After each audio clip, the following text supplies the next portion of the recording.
All right, good people. Welcome to the live stream. This is another sort of improv on this day type live stream. Did one uh, not too many hours ago with Josh City from 86 Boxing about the anniversary of the Langford fight. This one is what would it be? 100, was it 118 years on this day? 118 years ago, Sam Langford fought young Peter Jackson to a draw of 15 rounds. And this went down at Germania Maennerchor Hall in Baltimore, Maryland. James O'Hara was the ref. This was actually the third time they'd fought. Uh, oh, what's up, Ross? Yeah, hey, thanks, brother. That was a lot of fun. Yeah, I had to do this again. I think I might make this a regular thing, just some short live streams on this day in history and as far as how it goes to Langford's career, at least days that do apply. This was the third time they'd fought. Langford actually already got the best of young Peter Jackson twice that year. This was their third fight. They fought to a draw. I don't have I'll talk a little bit about the lead up to this 1905 season. Unfortunately, I don't have a graphic. I didn't have time to have a graphic for Jackson's real name, Sim Tompkins, but for Jackson's 1904. But he actually had a really good 1904. I think he went 11-0 with 2 draws. He drew the Dixie Kid in December, but he stopped the Barbados Demon, Joe Walcott, the great Barbados Demon that year, with a body shot. Walcott claimed it was low. The ref didn't think so, so he got the stoppage win. He also beat Joe Butler that year, stopped him. Jackson beat Mike Donovan. Who else? Jack Scales. You know, he had a good thing. Not so many like super high profile names as he would have in 1904, but going 11-0-2 in a single season, that's pretty heavy duty. Hey, what's up, Andre? Yeah, live on time. I'm doing this late morning before I crash out. I worked later on tonight, but Big Bear, 100 years ago today. I think it's actually like 100. What would it be? 118? It was 1905. So that would be 1915. Yeah, 118 years. Man, that's a long time. So anyway, so Jackson had a really good 1904 season. Now coming into 1905, things got a little bit tougher for Jackson, but he was fighting a crazy schedule. He was actually the main training partner in the corner for the great Joe Gans. And I think they shared the same manager in Al Hereford. So you'll see a lot of Jackson's fights happened in Baltimore. That was like home base for him. But let's see. Let's talk about his 05. So let me pull up a picture of Langford and Jackson. Here we go. I think that's Jackson, who's a little bit older, a little heavier. So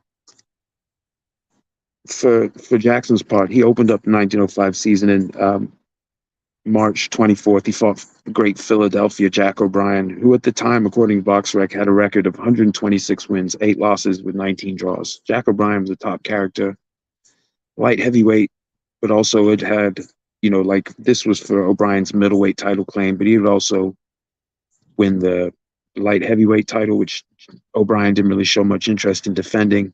And he would also challenge for the heavyweight title. He would make a claim and he would challenge, at heavyweight, have some big heavyweight fights. So in this one, Jackson, they had agreed for clean breaks, and Jackson hit O'Brien on the break and knocked him out around the ref. So he got DQ'd for knocking him out. And they actually rematched in April 7th. They rematched, and O'Brien got the win. This was again for O'Brien's 158 pounds middleweight title claim. And O'Brien got the win on points this time over, I'm not sure how many rounds. 15, I guess. Let me look here. It doesn't even say on my notes.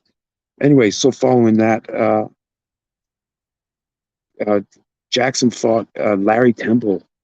Larry Temple was sort of a rival of Sam Langford and Barbados Walcott. And he got the best in the fight, but it was a prearranged draw. They were both 155 pounds for that fight. That was at the Non-Paral Athletic Club in Sharon. The Pittsburgh Post and Press, according to BoxRec, both reported that Jackson got the best of the fight. But it was technically a prearranged draw. So just like with Sam Langford's fight with the great Jack Blackburn at the end of 1903, Blackburn got the best of it, but it was a prearranged draw. So that's To me, that's the official record. So following that, that was May 15th. May 26th, not much longer afterwards, Jackson had his first fight with Sam Langford, and he loses over, I think it was 15 rounds. I can actually pull up his record. What am I doing? I do have his 1905. Here we go. So he got DQ'd early in the O'Brien fight, lost over 10 rounds um, in the April 7th fight. On the 15th, he gets a prearranged draw, puts a beating on Larry Temple, who would, well, we'll get to Larry Temple. So then he fights the first fight, loses both of the first two fights over 15 rounds to Sam Langford. First one was at the Non-Prowl Athletic Club in Sharon. The second one was the Highland AC in Marlborough, Massachusetts. This time Jackson was a little heavier. He was 160 for this fight. Langford 155. And then the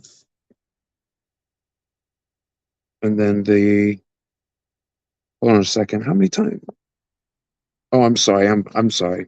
I'm getting myself confused. The first fight with Langford was at the Highland AC in Marlborough, Mass. Second fight was at the Douglas AC in Chelsea, Massachusetts. And the third fight was in Baltimore, Germania Maennerchor Hall. So that was 3 fights against Langford in a row. That's pretty crazy. But Jackson wasn't quite done. He took some months off, took 3 months off. Then he fought the great Jack Johnson at the end of the year. He loses to Johnson in a newspaper decision. But I guess Johnson undertook to stop Jackson within 12 rounds or take the smaller end of the purse, and didn't stop him. They went the distance, but he did put it on him. So that was a pretty tough. That's a pretty tough season. Hold on, I'm gonna jump up in the. Oh, what's up, 86? Yo, 86. I shot you a link on Twitter if you want to join in. Feel free, brother. Okay, yeah, so just people saying hello. Okay, I'll try and keep my eye on the chat, folks. So that was Jackson's 1905. Pretty tough 1905 there. Tough schedule. Philadelphia Jack O'Brien's a really great fighter, and who was viable. You know, he was elite across multiple weights for a long time. So that's a serious opponent. Losing to him, you know, stopping him, but getting DQ'd for knocking him out because it was supposed to be a clean break, but then losing on points. You know, there's no shame in that. So let's jump into Langford's 1905. I'm also going to touch on Johnson's 1905 and 6 here. Actually, before we do Langford's 1905, let's look at his 1904, the lead up. So draws with Andy Watson early in the year, draws with the great Jack Blackburn in the newspaper decision, beats the brother of the great Barbados Walcott, Belfield Walcott, at the end of January. February, some sort of exhibition with a Charlie Johnson character. Then he stops Willie Lewis, who would eventually become a very high-level fighter, stops him in 2, loses to Philadelphia's loop-the-loop puncher Dave Holly over 10 rounds. That was a bit of an upset. Then he stops George McFadden, barely gets touched, knocks him out for a couple minutes in a row. Then he gets not a prearrange, he gets a draw with Barbados Joe Walcott, where he got the edge of the overall fight, but the ref called it a draw because of Walcott's late fight aggression. Then he fights 2 draws with Dave Holly again. Then he gets a win over Andy Watson, one of his early career rivals. Then he gets a newspaper win over Tommy Sullivan. Then draws again with Jack Blackburn, and then stops Joe Reed. And I think in this fight with Joe Reed, I think Joe started panic wrestling. I think this was the fight where he was getting so beat up he started wrestling. I could be wrong though. There were 2 different Joe Reeds. One of them was from I forget where. The other guy was from Lynn, Massachusetts, but not both of them. So I have a photo of the guy, Joe Reed of Lynn, but not the other. I'm not sure which this is. Anyhow, that's not important. So that was Langford's 1904. He had 1 setback against Dave Holly, also a couple draws against the same Dave Holly. Otherwise, it was draws and wins, including stopping Willie Lewis, stopping Elbows McFadden. Pretty good stuff. Stopping Joe Reed, getting the best of Belfield Walcott. That was his second win over Belfield Walcott. He had beaten Belfield actually over 20 rounds in 1903 in Scituate, Rhode Island. So going into 1905, Langford, he's not taking it easy. He fights, I think this time it's the other Joe Reed, gets him in 5 rounds. I forget, he had 2 fights against one of the Joe Reeds and 1 against the other, all wins. Then he beats the, what do they call him? The Melbourne Kangaroo, George Gunther, on points. Then another win over Belfield Walcott. Then gets a 15 round points win over Dave Holly, avenges that defeat. And I think in this fight, he actually knocked one of Holly's teeth out. In their last fight, I think this might have been the last one of their series. He knocked one of Holly's teeth out, but he had about 15 pounds on him in that one. It's no contest for George Cole. I think that was for inactivity. Another win over George Gunther. Stops Bogartis Hyde in 12. Then he gets the 2 wins over young Peter Jackson, 50 rounds apiece. So now they fought 30 rounds against each other already. So going into that third fight in September 29th, they'd already fought 30 rounds against each other, along with a bunch of other fights. Pretty crazy stuff. So then Langford loses to Larry Temple. Larry Temple, good fighter. The first time they met, Temple got the best of it. A very aggressive fighter, and Langford also drew with Temple 2 fights later after getting a win over the great Jack Blackburn in Leaperville, Pennsylvania. Then he draws with Blackburn. Then he has that third fight with young Peter Jackson, September 29th. And let me remove this banner that is in the way. There we go.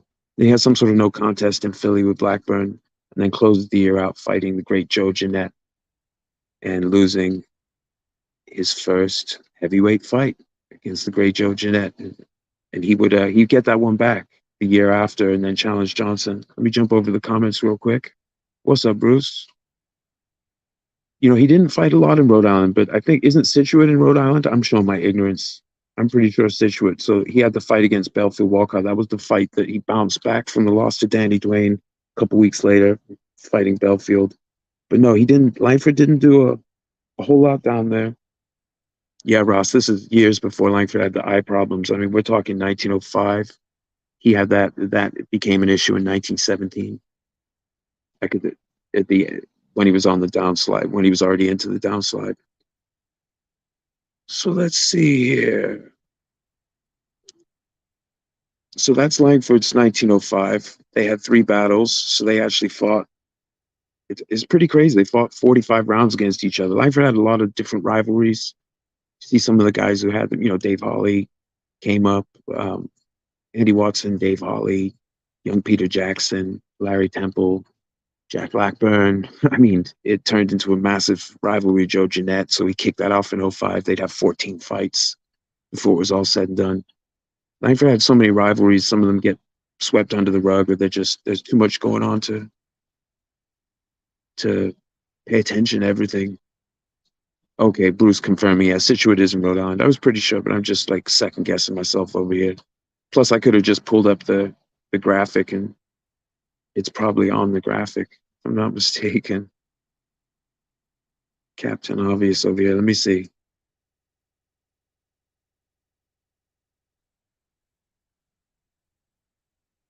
Oh, that's right. That's not his 03. I was like, it's not on there.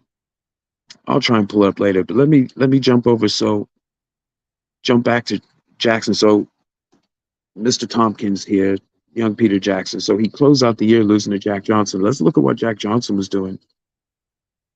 So is this Johnson's 05? Here's Jack Johnson's 1905. Loses a close points decision, a bit controversial to Marvin Hart in San Francisco. He didn't do the leading. He was clever as always, but Hart was aggressive, and that particular ref gave Hart the decision.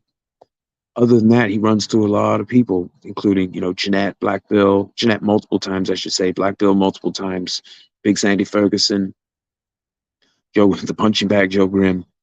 Loses on foul to Joe Jeanette in a fight. Apparently, Jeanette claimed that he was doing really well in that fight, and Johnson was looking for a way out.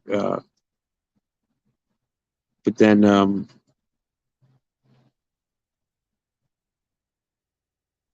so I don't know why I have here.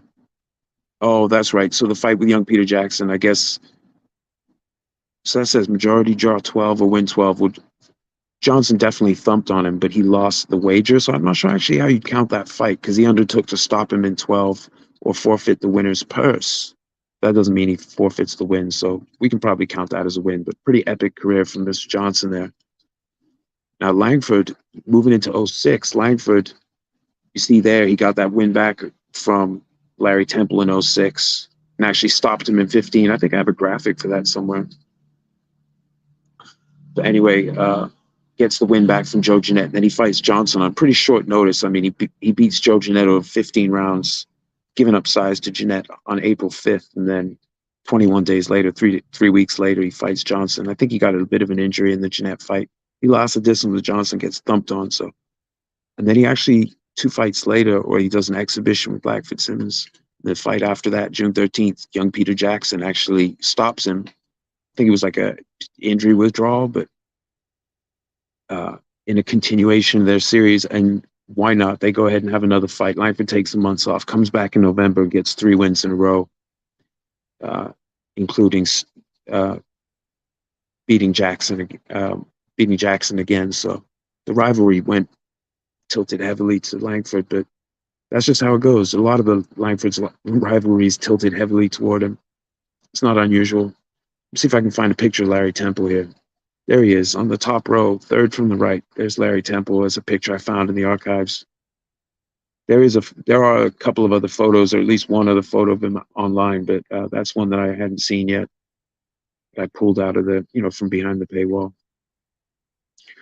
So Temple's a serious dude. Gave some, had some serious rivalries himself, and sort of interwoven into this rivalry that existed between young Peter Jackson and Langford.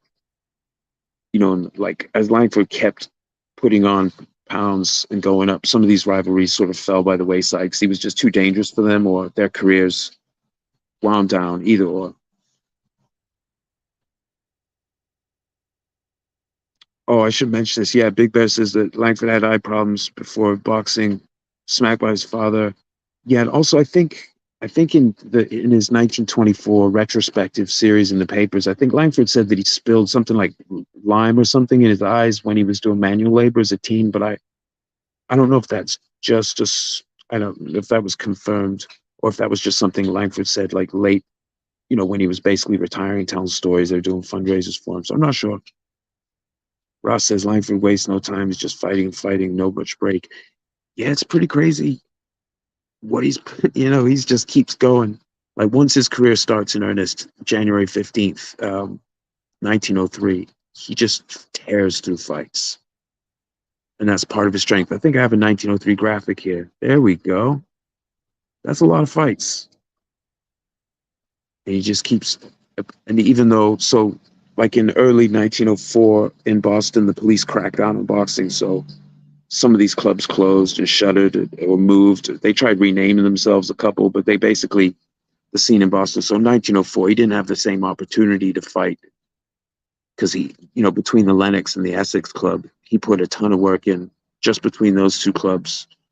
Sometimes he's fighting, back-to-back weeks in the same club, or he's fighting a guy, then fighting the same guy at a different club the next week. It's just absolutely magnificent. But he did keep it up, even though some of that opportunity left. Langford did keep going. So you look from, he didn't really have that much of a break. He's still fighting 3 fights in January. So even though I'm talking about it, discuss it in terms of seasons, the dude's, he's just taken a matter of a couple weeks. He's not taking any more time off at the end of this quote unquote season. It just keeps going. So it's just, if you put it all in a row, it's just absolutely stunning. So his 1904 is busy and difficult. And somehow Langford manages to have an even more difficult 1905. Larger, more dangerous opponents, some repeat opponents, but larger, more dangerous opponents. And that just keeps going. 06, the known part of 06, we don't know what he actually, everything he did, because there were fights in private at this time, things like that, or small bouts that weren't really well reported for even for some prominent athletes, but not as many fights, but a tough schedule again, including fight Johnson. He gave up I think it was like 29 pounds to Johnson. He got hammered for 15 rounds, closed one of his eyes. But he did last the distance and he got cheers. So even though Johnson outclassed him and beat him down, he was still in there. He still lasted the whole 15, giving up so much to a legend. So which is pretty crazy, even in a loss. Yeah, Ross, it does seem like, you think about all the damage that he'd taken over his career. Maybe he did, but certainly Fulton accelerated that process, at least according to him, in one of the rare videos of him after he just had surgery on the eye. And they, excuse me, they asked his toughest opponent, and he said Fulton. He said he took my eye in 1917, but again, the fond reminiscences or the way people recall their own thing. It's hard to say what all exactly happened, but it does seem like he had claimed had eye problems, but certainly Fulton dramatically increased the damage to where that was pretty much useless. Crazy stuff. Still fought for years though. That was 1917. Still fought to 1926, which is insane. But back in this time, he wasn't having these issues. He was in there, and Jackson had a very respectable career himself. This year might have taken a decent amount out of him, but he had sort of mixed success after this.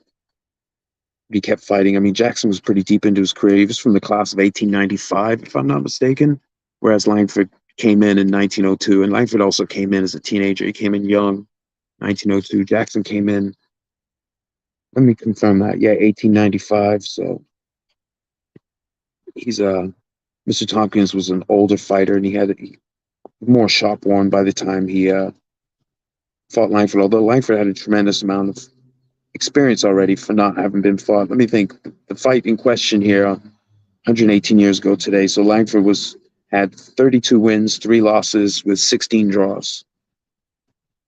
So that's let me see what Jackson had: 72 wins, 23 losses with 22 draws. So Jackson had been through it, and fought some really tough seasons. So that's where you end up, not having a pristine record. Fighting tough seasons, keeping a pristine record's fairly difficult. Yeah, that's right, Ross. He fought like, I guess, nine more seasons, something like that, with one eye, and then obviously the other eye was deteriorating, which is crazy. But part of the reason he could do that, I believe, is because he had all this experience against really fast guys. So when he was, he always had a great chin, but later when he was fighting the bigger guys, they were slower, even if he was slower. He'd seen some really fast operators, and Jackson wasn't a slow character. Larry Temple wasn't slow. These weren't the smallest guys Langford had fought, but when you're talking '05, Jeanette wasn't at his full size yet. He was pretty young. In fact, I found a picture in the newspaper probably a year ago now, but that I hadn't seen of Jeanette. It was actually from a 1905 article previewing his fight with Langford. Let me pull this thing up. Yeah, on the right-hand side here. So that's a photo that I hadn't seen before and wasn't aware of being outside of the paywall. So I brought it out, and there we go. Babyface Joe Jeanette. Look, he's still got his chubby baby cheeks. Oh, look at him, dangerous Hall of Fame heavyweight. And then there's Johnson, sort of in his prime form on the left there, lean and mean. I think that might have been from like '06. Could be wrong though. '05, '06, somewhere in that range. I'm not sure. But Langford, part of the reason like something like Langford and Jackson's series goes under the radar is because even Langford's more prominent fights go under the radar. Not necessarily the one with Johnson because of what Johnson represented, but that first fight with Jeanette, that's just one of 14 fights they had, one of a bunch of fights Langford had that year. So it's easy for this stuff to sort of seem like separated from how we think of boxing. But like, this dude was in the trenches, and the 1905 season was no different to his other. He didn't have any easy seasons. 1902 is his only easy season. He had 3 amateur wins and then turned pro with a win. Had some canceled bookings, 3 or 4 canceled bookings at least. But then once he hit 1903, it was on, and pretty much it was on until 1920, 3 or 24. From that point, it was just 315 fights at least. Crazy stuff. So even like '06 here is like a less busy season, but it's not like he's not busy. He still had 9 fights. So we put that in perspective today. So slow for him is not slow for today. And certainly, if you're the size of Langford, if you're walking around the middleweight limit and you're fighting someone like the great Jack Johnson, 29 pounds heavier than you, for 15 rounds, it's like absolutely crazy. But he did get that win back over Jeanette. And Jeanette wasn't at his full size either, but he was bigger than Langford. I'm not sure about Temple. I think Temple was about the size of Langford. Because Langford was growing, but I think Temple was as well. I don't think he was particularly old. So now, just briefly, just going on to Jack Johnson's 1906, when he had beat Langford, you see there just success. So as far as, lots of people are having lots of, I'm highlighting certain things, but lots of people are having good years. Even this year with a couple setbacks, DQ and loss on points. Johnson had a beast of a year. He had a beast of a year. Langford had a pretty beastly year himself. Then in '06, Langford with the two setbacks. But those two setbacks, it would be 36 fights after that loss to Jackson that where Langford would lose again. That was actually a newspaper decision. So for an official points loss, let me do the math here. So it'd be 57 or 58 fights after that young Peter Jackson fight. He would actually get an official points loss to Sam McVeigh in Australia at the end of 1911. So as far as like sending Langford into his prime, you could argue young Peter Jackson actually gave him the loss where he took that little break and came back. That was the last defeat proper defeat he'd have for a long, long time, multiple years, but dozens and dozens of fights because of his schedule. So, Peter Jackson, very important fighter, very underrated, but it probably didn't hurt to be so close with the great Joe Gans. So he's like the main training partner of the greatest technician of that era. I think a lot of people would have agreed, including Langford, Jack Johnson. These guys considered Joe Gans he was just a genius. So I was rubbing off on Mr. Jackson there. Although Jackson was liked a clinch game, from what I've read, Jackson liked that. He was able to slow the fights down, but he was able to do some of that inside work with the wrestling. Didn't necessarily make him popular in every fight because fans didn't, just like today, don't necessarily appreciate the wrestling. And certainly you were allowed to do more wrestling in those days unless the rules prohibited it. And sometimes, like Jack O'Brien, he liked clean fights. So the clean break stipulation cost Jackson the win, but he sort of liked to mix it up and stuff like that. Langford could fight different ways, but he wasn't above clinching and hitting. In fact, yesterday with 86 Boxing, he did the thing on the anniversary of his fight in 1909 with the Dixie Kid, the first fight he had with Dixie Kid, September 27th, 1909. He clinched with the one hand and then melted his innards with the other. Just that close work. So Langford could do that. He could also fight at range. He had long arms, about a 74-inch reach. So it's that like 6'2". He was 5'7.5" tall. So he could fight at medium and long range, but he preferred that close work. He preferred to get his hands on somebody. And certain guys like Peter Jackson would oblige. So I'm sure those were great fights. And so that's pretty much it. I didn't want to go too long, especially as I need to rest. I just want to talk a little bit about it. And because I'm still blown away, even after a few years of looking at Langford and the surrounding fighters at this time. It's just still blown away by the schedules. So shout out to 86 Boxing. It's a bad time of day for him to join, but we're gonna maybe doing like a weekly recap of this week in Sam Langford's career history. So each season, what happened in a certain week. So we might end up doing that on Thursdays, the recap, but I'm gonna try and do some of these daily ones. Just it helps me lock it into my head anyway. Just trying an opportunity to talk about it. So young Peter Jackson, one more shot at his pretty difficult 1905. He didn't have a lot of success there, but as far as a tough schedule, he didn't have a single easy fight. Fought the legendary Philadelphia Jack O'Brien twice. Very dangerous Larry Temple, who was one of only two guys to beat Langford that year. So Temple was a serious dude. Then lost twice to Langford, drew Langford, and then lost to Johnson. So he's fighting like legends. In fact, all but Temple, those other guys, they're all legends. So he's got 6 fights against legends, and then Larry Temple, who's very tough. So who we got the best of. So it's a pretty. He represented himself well, even though he didn't have the success. Because fighting at that level, it's hard to maintain it. Langford had a more successful '05, but he did have the setback against Temple and Jeanette. And he'd get both those wins back the next year. But yeah, it's still a huge amount of success. I need to dig more and find out what happened exactly with that George Cole fight. I just haven't gotten to that yet. I'm still back in '03 and '04 redoing a deep dive with some new sources I'd found. So folks, I want to thank you for joining me. It's just I wanted to keep this short, just have a little talk. young Peter Jackson, third fight, the great Sam Langford. And we will, there's other stuff the next several days. Each of the next several days, there are anniversaries of fights that Langford had. So I'll be back tomorrow with the next one. And I hope you all have just a fantastic day. Take it easy now.